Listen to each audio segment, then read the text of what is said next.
E aí, meus amigos, boa noite. Nós vamos ler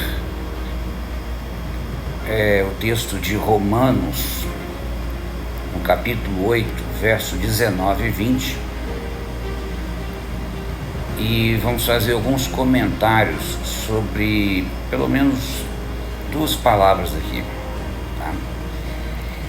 E o texto de Romanos 19 e 20 diz assim: a ardente expectativa da criação aguarda a revelação dos filhos de Deus. Olha que interessante essa palavra expectativa, ardente expectativa. É uma palavra muito fácil de aprender e ela é grande também. E está escrito apenas duas vezes no Novo Testamento. Está escrito aqui em Romanos 8,18 e em Filipenses 1,20. Mas nós não vamos ater em Filipenses 1,20. Você lendo aqui a palavra, depois você pegar em Filipenses 1,20, você vai ter a mesma ideia de que a esperança de Paulo estava ali nas orações dos cristãos e na força do Espírito de Cristo, para ele abundar em liberdade. Então ele tinha uma ardente expectativa disso. Mas aqui você repara que a palavra expectativa está escrito bem assim, ó, apocaradoquia. Nome esquisito, né? É só você lembrar que a palavra apó é partindo de. Lembra que eu já falei da palavra ek, que é sair de dentro para fora, como um bebê que sai para fora, ou lectos, né, como eleitos, né? Esses eleitos, eles são, a palavra lectos é logos, então ela está saindo para fora, ela está saindo de dentro de Deus para fora, tá? É Deus quem o gerou. E a ideia aqui é que depois do apó vem cará, e cará significa cabeça, tá?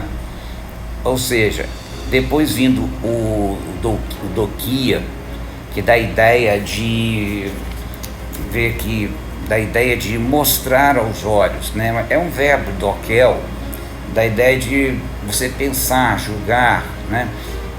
E verificar as coisas.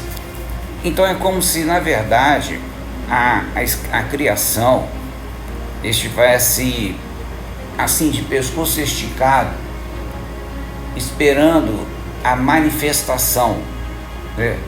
E a palavra manifestação é Apocalipse, que está aqui. Repara, apó partindo de, calipso é uma coisa que está em oculto, tá? Coisa que precisa ser revelada. Então tem um apó, que é a partir desse apó revela-se o oculto. E aqui, quando fala apocaradoquia, ele está dizendo que a criação está com o pescoço esticado, com a cabeça esticada, repara, verificando a manifestação, o apocalipse dos filhos de Deus. Provavelmente, diante da situação que o mundo vive hoje, provavelmente essa criação deve estar com torcicolo, né? Porque você já reparou que os filhos de Deus não se manifestam?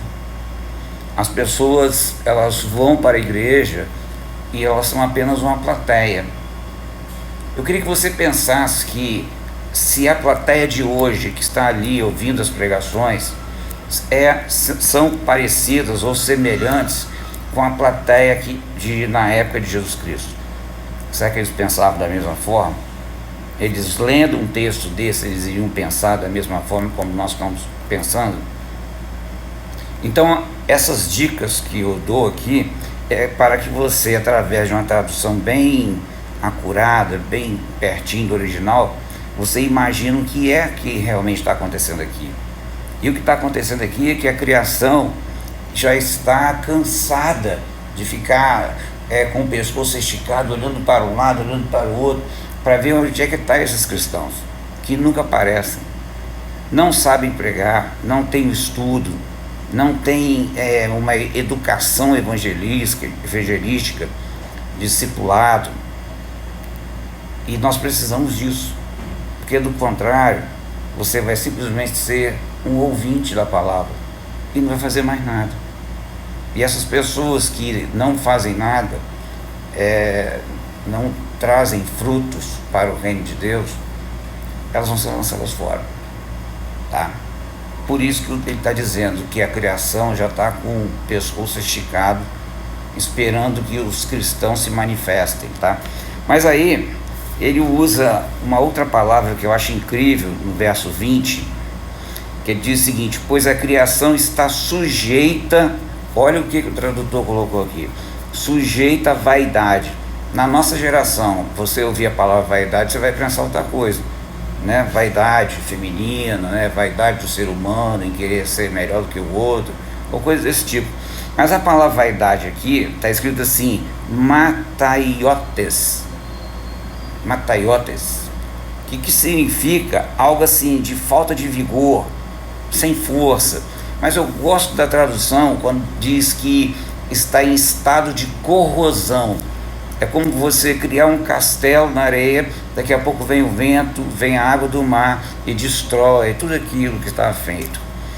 E está dizendo que o texto está dizendo que ela foi sujeita a essa decomposição. Não por ela mesma, mas por quem a fez.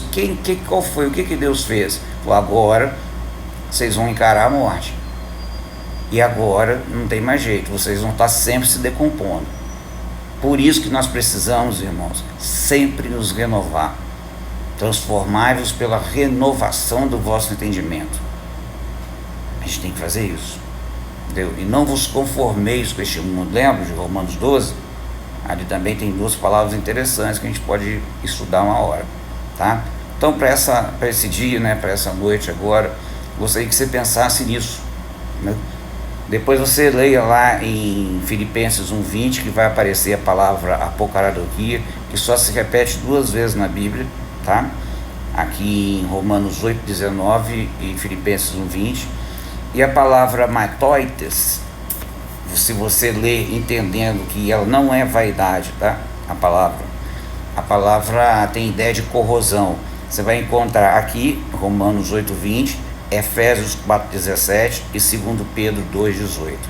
Quando você lê, aí você vai lembrar do que eu falei. E aí você vai entender o texto perfeitamente. Correto? Então fica essa palavra para hoje para vocês. Um abraço e Deus que abençoe a todos. Em nome de Jesus.